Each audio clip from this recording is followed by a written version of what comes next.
शलोम to everyone.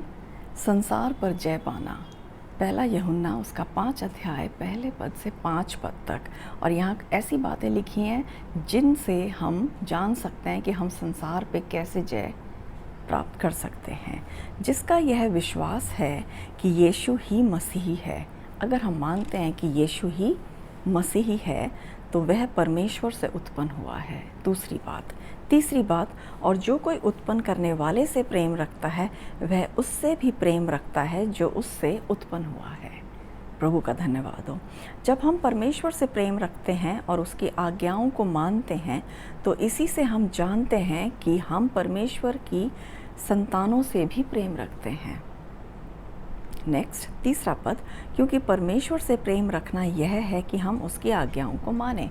अगर हम सच में परमेश्वर से प्रेम रखते हैं तो हम उसकी आज्ञाएं मानेंगे भी, और उसकी आज्ञाएं कठिन नहीं हैं, वो सरल और सहज हैं।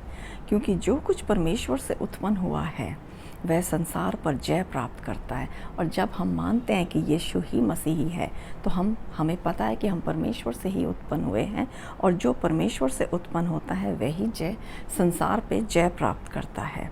और वह विजय जिससे संसार पर जय प्राप्त होती है वो क्या है? केवल हमारा विश्वास। संसार पर जय पाने वाला कौन है? केवल वह जिसका यह विश्वास है कि यीशु परमेश्वर का पुत्र है। कितनी भली और अच्छी बातें हैं हमारे लिए। हम कभी भी मायूस नहीं हो सकते, निराश नहीं हो सकते इस संसार में रहकर, वरन सारी बातों पे, सारी कठिनाइयों पे, सारी मुश्किलातों पे हम जय प्राप्त कर सकते हैं केवल विश्वास के द्वारा। इंग्लिश में है, everyone who believes that Jesus is the Messiah is God's spiritual child, has been fathered by God himself.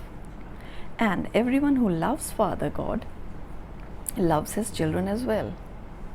This is how we can be sure that we love the children of God, by having a passionate love for God and by obedience to his commands. True love for God means obeying his commands, and his commands don't weigh us down as heavy burdens. Every child of God overcomes.